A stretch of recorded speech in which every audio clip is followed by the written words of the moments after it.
한번 스스로 물어보는 시간을, 묻는 시간을 한번 가져보죠. 이겁니다. 나는 언제부터 하나님을 믿기 시작했지? 이런 질문에 우리 교회 100년이 가까워오는 많은 사람들은 그렇게 대답할 겁니다. 나 모태신앙인데, 그렇게 얘기할 거예요. 네. 또 다른 대답도 있겠어요. 언제부터 내가 예수님 믿기 시작했지? 교회에 나올 때부터, 처음 시작할 때부터.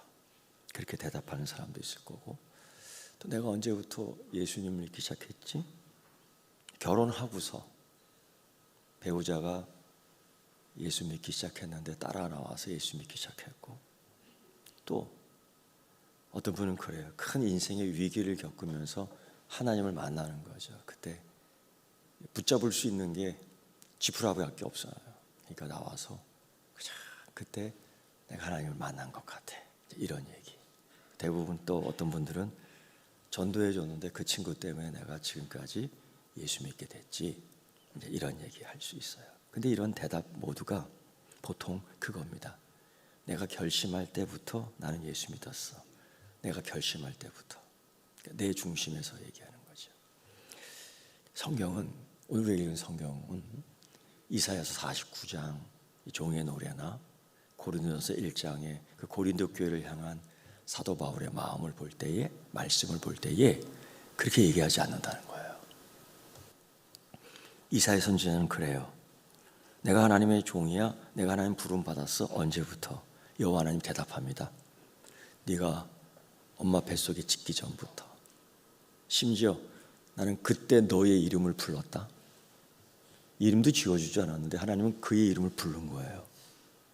네가 하나님 찾기 전에 이미 나는 너를 불렀다. 이 말씀을 지금 해주는 거예요. 놀랍지 않습니까? 하나님이 이미 내 이름을 기억하신 거예요. 태어나기도 전에. 하나님께서 이미 알고 계셨다는 거죠. 이미 알고 계셨던 거예요. 그래서 우리는 예수 그리스도를 믿을 때 내가 선택한 것이 아니라 하나님의 선택이 있었기 때문에 내가 믿는 거예요. 이걸 뭐라고 얘기하냐면 하나님의 신실하심 때문이다라는 거예요. 이 표현이 그렇게 되는 거예요. 하나님의 신실하심. 나는 이 모든 것에 대해 증명할 수가 없고 말할 수 없고 아무런 업적도 없고 내 열심도 없었고 내 공로도 없었지만은 하나님이 그렇게 하는 거야. 너는 내 자녀야. 너는 내 아들이야. 너는 내 딸이라니까. 너는 심지어 너는 세상의 소금이야. 소상의 빛이야. 능력이 없는데 딱 선포하며 나에 대한 정체성과 사명을 이야기해 주는 거예요. 그런데 나를 보면 세상에 그렇지 않거든요. 그래서 여러분, 내 어떤 능력 속에, 내 어떤 열심 속에, 내 어떤 공로 속에, 내 어떤 특이함 때문에 하나님이 나를 부르신 것이 아니라 하나님의 신실하심 때문에 나를 부른 거예요. 이 하나님의 작정하심이요, 하나님의 섭리요, 이거를 하나님의 신실하심이다. 내가 존재되기 전 하나님을 알고 나를 부른 거예요. 지금도 잊지 못하는 어느 한 성도가 있습니다. 그분이 인생 후반기에 교회에 우연히 나왔어요. 그래서 설교를 듣다가 감동이 됐는지 눈물을 흘리시고 나중에 저와 얘기하면서 그런 얘기 하시더라고요. 목사님, 오늘 어떻게 나를 알고 내 사정을 알고 내게 주시는 말씀을 이렇게 똑바로 전해주었느냐. 이렇게 눈물을 흘려요. 닭독 같은 눈물을 그냥 쭉쭉쭉 흘리시더라고. 그분은 성경 읽어보지도 안 하고 거기서 뭔지도 모르고 성경 공부도 안 했지만은 이런 얘기 하더라고요. 하나님이 나를 미리 아셨던 것 같아요. 하나님이 나를 아셨던 것 같다는 거지. 이런 것들이 하나님의 신실하심이에요. 그의 눈물에는 두 가지 눈물이 흘렀어요. 내가 더 일찍 예수님을 만났어야 되는 건데, 또 하나의 눈물은 환희와 기쁨이에요. 이제 내가 하나님을 알게 됐구나. 이 두 개의 눈물을 흘리더라고요. 그런데 돌이켜보면은 이것도 하나님의 신실하심이야. 그 때를 정확하게 하나님이 찝더라고요. 너는 이때 내가 부를 거야. 너는 이때 하나님을 찬양할 거야. 너는 이때부터 하나님의 종이 될 거야. 여러분, 그 인생 살면서 때로는 믿음을 후회하는 경우도 때로 생기더라고요. 뭐가 잘 안 돼요. 하나님의 이 정확한 시기를 좀 알려주시면 좋은데 하나님은 계속 침묵하시고 때로는 연기 되는 것 같아요. 우리 인생도 그런 시간이 있지 않습니까? 부르심은 분명한데 특별히 쓰임받지를 못하는 거예요. 하나님 나를 부르셨어? 하나님 나를 택하셨어? 그런데 없는 거예요. 기도는 하는데 응답이 느껴지지 않아요. 기도는 하는데 말씀은 붙들고 있지만은 현실이 변하지 않아요. 바뀌지 않아요. 그때 생각하잖아요. 하나님 날 사랑하는가? 날 사랑하시는가? 그런 고민 안 해보셨어요? 어떤 분은 그러더라고요. 기도를 실컷 하고 딱 교회 문 밖에 서는데 이런 생각이 팍 드는 거예요. 기도하면 뭐해? 기도하면 뭐해? 여러분, 이게 믿음이 없어서 하는 소리가 아니에요. 이사야도 그 믿음이 있는 사명이 있는 이사야도 이런 얘기를 합니다. 이사야서 49장 4절에 보면 내가 헛되이 수고했어. 내가 무익하게 내 힘만 다했어. 열심히 했거든요. 근데 이스라엘 백성들은 변화가 안 돼. 그들은 정말 강팍했어요. 정말 이사야를 무시했어요. 멸시했어요. 심지어 나중에는 죽이거든요. 이사야 선지자가 순교당합니다. 그러니까 아무 일도 일어나지 않았어요. 사명을 받아 지금까지 왔지만은, 직분을 받아 지금까지 했지만은 기도하는데 변화가 되지 않았어요. 기도의 시간은 변화가 없는 시간이 되어버렸어요. 열심히 섬기는데 인정해주는 사람이 없어요. 나는 인기가 없어요. 부르심은 느껴지는데 길이 보이지 않아요. 이럴 때 이사야 선지자가 그런 얘기해요. 아이, 무익하다. 내 사명은 실패했구나. 그래서 오늘 이사야 선지자는 그 얘기를 하는 거예요. 무익하다. 여러분, 그런데 이사야가 그렇게 끝나지 않고 이렇게 얘기하더라고요.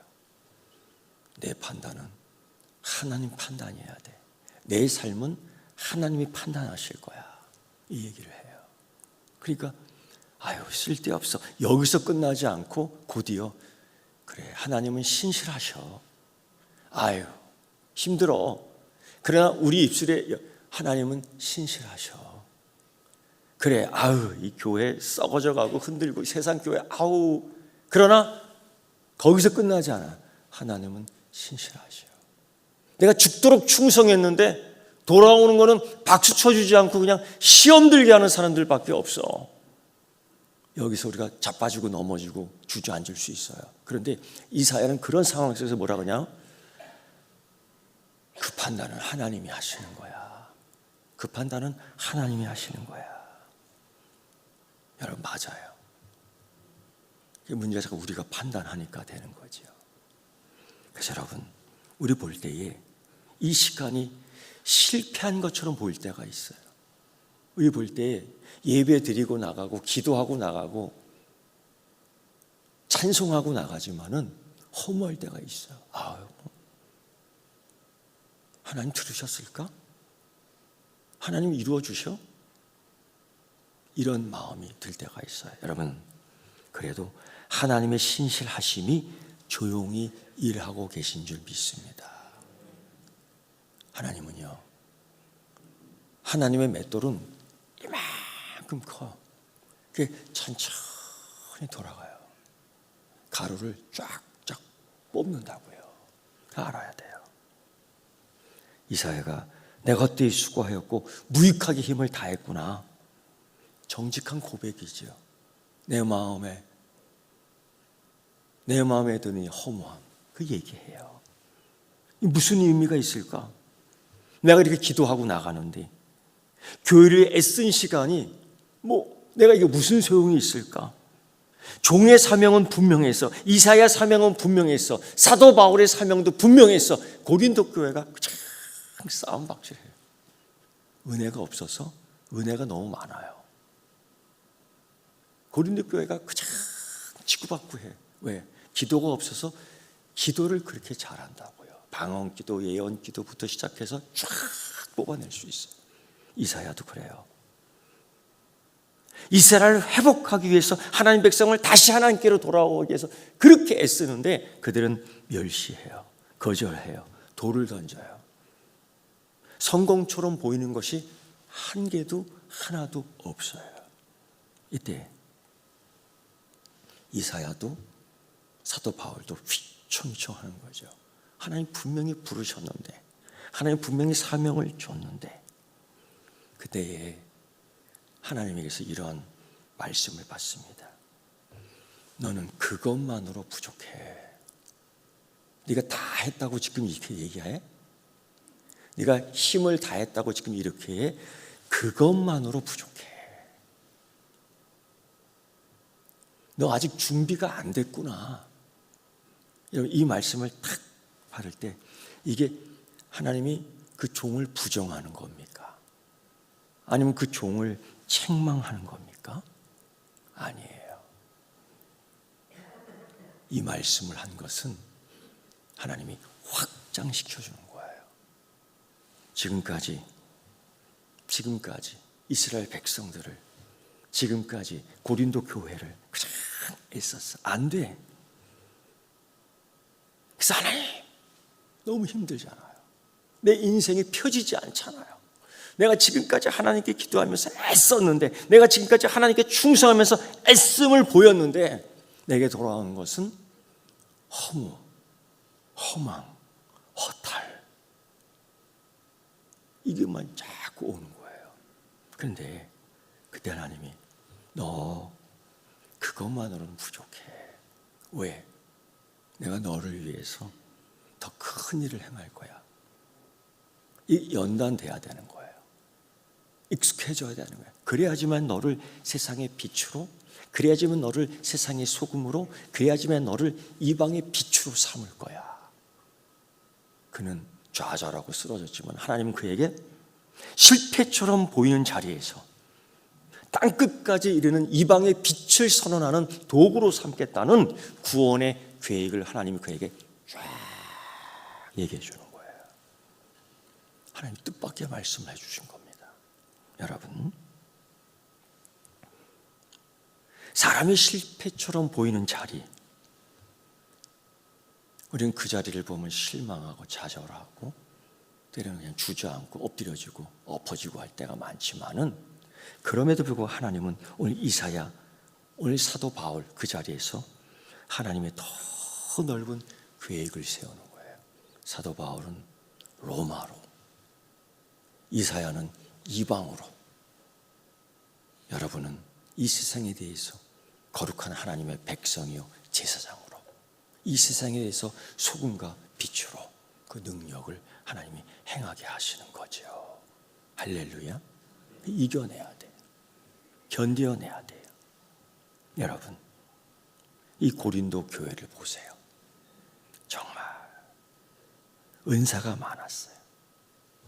말씀도 많았어요. 믿음도 많았어요. 그런데 왜 싸웁니까? 말씀도 많았고, 믿음도 많았고, 은사도 많았고, 기도도 많았고, 근데 왜 싸웁니까?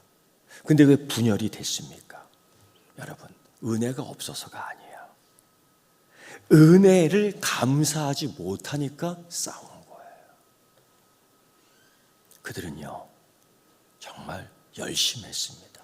예를 들면 베드로를 추종하는, 게바를 주장하는, 바울을 추종하는, 그리스도를 따르는, 아볼로를 따르는 그들이 각 교회에서 열심을 다했어요. 그 당시 교회 이방인들이 또 이단들이 얼마나 많이 오겠어요. 헬라인들이 지혜롭다고 하면서 십자가를 얼마나 무시하겠어요. 그때마다 아볼론 나가서 대적하는 거예요. 변증하는 거예요. 십자가는 유대인에게는 꺼리끼는 것이고 헬라인에게 너희들에게 미련하게 보일지라도 구원받는 자, 하나님 부르신 자들에게는 구원의 능력이 된다라는 이 말을 아볼론은 거침없이 얘기해요. 얼마나 대단해. 그리고 교회를 보호하는 거예요. 방어하는 거예요. 게바는 어때요? 믿음, 기본이잖아요. 예수님 공생이 3년 동안 다 경험했던 베드로는 믿음이 무엇이냐? 주는 그리스도시요 살아계신 하나님의 아들이라는 반석이 되는 이 은혜를 받았잖아요. 그 믿음 흐트러지지 않고 온갖 이단과 다른 교리들이 우후죽순 있을 때에 그 믿음을 딱 지키게 했던 게바의 신앙, 이 교회를 든든하게 세우는 거 맞아요. 그때 그랬어요. 그리스도, 그 그리스도 따르는 그 교회의 그 일파들은 그랬어요. 예수, 오직 예수. 오직 예수 이름, 오직 예수 이 한 사람 외에 하나님께서 구원을 주신 다른 이름이 없어요. 오직 예수 그리스도. 똑바른 믿음으로 섰다고요. 바울을 따르는 그 무리들, 세계 선교를 갖고 선교의 이상을 갖고 나 같은 죄인 살리신 그 하나님의 은혜에 귀하여 내 생명을 다해 선교, 이걸 주장하며 교회가 쫙 서가야 되는데 이게 안 돼. 한 사람의 그 사람을 볼 때는 그 은혜가 충만해. 한 사람 그 볼 때 기도가 충만해. 한 사람 그 사람 볼 때 능력이 충만해. 그런데 이들이 같이 있으면 싸워. 왜? 은사를 비교하잖아요. 은혜를 비교하잖아요. 신앙, 내 신앙을 갖고 우열을 가리잖아요. 넌 나보다 모자라. 너는 아직 안 돼. 나온 지 얼마 안 됐잖아. 이런 거. 이게 당시 고린도, 어지러운 고린도 교회의 특징입니다. 교회는 편가르기의 주체가 되어버렸어요. 교회가. 사도 바울은 이 현실을 너무 잘 알고 있었고 속상했죠. 이걸 다 알고 있으면서 속상했죠. 그런데 사도 바울이 뭐라고 얘기하는 줄 아요? 교회를 향해서. 그런 교회를 향해서 하나님이 이사야, 이런 이사야를 향해서 말씀해 준 거하고 똑같아요. 이렇게 해요. 주께서 너희를 끝까지 견고하게 하시리라. 하나님이 이 교회를 사용하신다고요. 싸우는 교회를 사용하신다고요. 내가 너희를 끝까지, 이 세상 끝날까지 너희를 견고하게 하시리라. 왜? 우리 주님 예수 그리스도의 빛가루 세신 교회, 그 신실하신 하나님이 지켜주시는 줄 믿습니다. 여러분도 마찬가지예요. 여러분이 교회잖아. 여러분이 그런 교회잖아요. 그런 교회잖아요. 싸워봤잖아요. 투덜거려 봤잖아요. 허튼 소리 해봤잖아요. 그런 거 하나 다 따지면은 어디 하나님 자녀라고 하겠어요? 근데 아니에요. 이 교회, 이 이사야, 이 사도 바울, 주께서 너희를 끝까지 견고하게 하시리라. 흔들리는 교회를 붙드는 고백입니다. 이게 흔들리는 교회를 붙드는 고백이 이거예요. 하나님 나를 지키셔. 하나님 나를 인도하셔. 사도 바울은 로마서에서 그렇게 얘기하잖아요. 사망이나 위험이나 칼이나 적신 어떤 것도 우리를 하나님의 사랑에서 끊을 수 없느니라. 이사야 선지자가 어떻게 그렇게 할 수 있어요? 지금 이렇게 현실이 이런데 이걸 어떻게 회복시킬 수 있어요? 현실이 이런데 이걸 어떻게 할 수 있어요? 현실이 이런데. 근데요, 그때 하나님이 이사야 선지자에게 이렇게, 이건 내게 너무 쉬운 일이야. 이건 너무 내게 쉬운 일이야. 그렇게 얘기하고 있는 거예요. 예수님도 제자들에게 그렇게 얘기했죠. 예수님 말씀 순종하지 않고 떠난 어떤 부자 젊은이, 그를 보며 예수님은 제자들에게 그런 말씀해 주신 적이 있어요. 낙타가 하나님 나라 바늘귀로, 낙타가 바늘귀로 들어가는 게 더 쉽지 부자가 천국에 들어가는 것보다도. 그래서 깜짝 놀라는 거예요. 어떻게 낙타가 이 바늘귀로 들어가? 어떻게 해? 우리는 몰라. 우리 못해. 우리는 불가능해. 근데 하나님은 하실 수 있느니라. 아멘.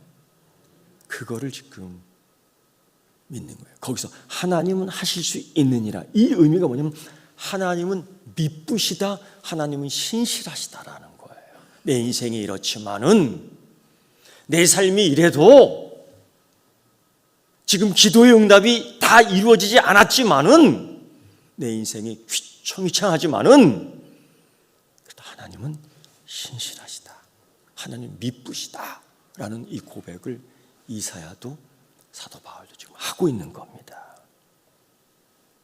여러분, 교회가 흔들릴 때에, 자기 믿음이 흔들릴 때 꼭 알아야 될 것은, 붙들어야 할 대상은 사람이 아니고 하나님의 성품이에요. 미쁘신 하나님의 성품입니다. 세례 요한이 세례받으러 오시는 예수님을 보고 그렇게 얘기하죠. 보라, 세상 죄를 지고 가는 하나님의 어린 양이로다. 하필 먼지구덩이 속에서 나오는 예수님, 죄인 속에 있다가, 죄인 속에서 파묻혀 있다가 볼품없이 타박타박 찢어진 샌들 하나 신고 먼지 뒤집어 씌인 그 얼굴로, 모습으로 오는데 볼품없어. 먹었어요. 예수 믿는 거 볼품없고, 예수 믿는 거 멋없습니다. 예수 믿는 거 능력 없이 보일 때 있습니다. 예수 믿는 거 세상의 가치관으로 볼 때 비전도 없어 보입니다. 그래서 세례 요한이 그래, 보라. 뭘 봐요? 이사야서 49장 이 종의 노래가 오늘 보라, 세상 죄를 지고 가는 어린 양이로라 하는 하나님의 성품과 작중과 뜻을 보여주는 서론적인 말씀이에요. 어린 양은 저항도 못하잖아요. 목덜미 딱 잡히면 잡히는 거예요. 도축장으로 끌려가도 소리 한번 내지 못하잖아요. 그런데요, 어린 양 대신 예수 그리스도는 능력이 없어서 말씀하시는 것이 아니라 하나님의 신실하심 때문에 침묵하고 있는 거예요. 사실 많은 사람들이 십자가에 매달린 예수 그리스도께 그렇게 얘기해, 내려오라고, 내려와서 하나님 자녀됨을, 하나님 아들됨을 증명하라고, 네가 그리스도인됨을 증명하라고, 네가 하나님 자녀됨을 증명해보라고, 하나님이 너를 지키시고 하나님이 너를 축복하는 것을 증명해보라고. 증명할 수 없어요. 세례 요한은 그냥 이렇게 얘기해요. 설명할 수가 없어요. 세례 요한은 그냥 그렇게 얘기해, 와서 보라고, 보라라는 거예요. 예수님은요, 사람들의 능력을 보여달라고, 능력을 보이라고 그렇게 얘기했어요. 내려오실 수 있어. 십자가를 뿌리치고 내려올 수 있어. 그런데 예수님 그렇게 하지 않으시고 끝까지 멸시받고 거절당하고 십자가에 달렸습니다. 사도 바울은 빌립보에서 그 모습을 그렇게 얘기해요. 죽기까지 순종하셨다. 왜? 억울하게 왜? 할 수 있으신데. 하나님의 신실하심 때문에 그런 거예요.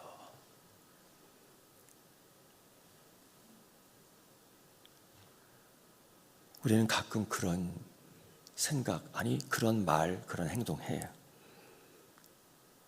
좀 제가 완벽해지면 교회 나올게요. 내가 이 성경 말씀 좀 이해가 되면 내가 교회 나올게요. 그게 되겠어요? 하나님 그 모습 그대로 받아주시는 분인데, 부족해도 몰라도 알아듣지 못해도 하나님 부르시거든요. 언젠가 우리 교회 성도님을 시장거리에서 만났어요. 시장거리에서. 너무 반갑잖아요. 나도 잠바떼기 하나 걸치고 청바지 하나 입고 운동화 입고 신고 가면 사람들이 난 변장도 안 했는데 못 알아보더라고. 깜짝 놀래. 그때도 그랬던 것 같아요. 집사님이 저기 계시길래 너무 반가워서 집사님 했어요. 그 집사님이 이미 허영 기문 날아가고 있어. 내가 집사님 하니까 이분이 아이고 이걸 뒤로 숨기자니 그렇고 뭐 급하니까 이분이 이거를 주머니에다 그냥 확 넣어버렸네. 그때 내 판단은 아유 그렇게 아는 척을 하니 모른 척하고 지나가지 숨어있지. 나는 사실 반가웠거든. 또 두 번째 판단은 빨리 이 위기를 어떻게 극복하지? 악수 빨리 하고 내가 저기 바빠갖고 빨리 갈게요. 이렇게 결정을 내렸어. 왜? 내가 거기서 붙잡고 반갑습니다. 오래간만입니다. 반갑습니다. 내가 그분의 손을 붙잡고 계속 들고 있으면 어떻게 되겠어요? 바지가 빵꾸 난다고. 그래서 아우 집사님 그래서 그랬어요.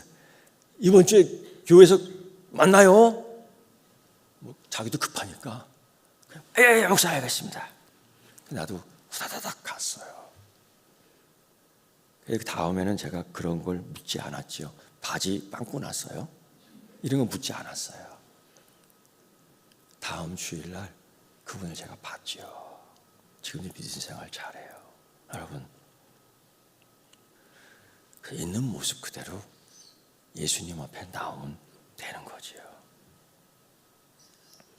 우리 열심 때문에 하나님이 날 사랑할까요? 그거 아니잖아요. 우리가 진실하기 때문에 하나님이 나를 사랑할까요? 그거 아니잖아요. 하나님은 미쁘시도다.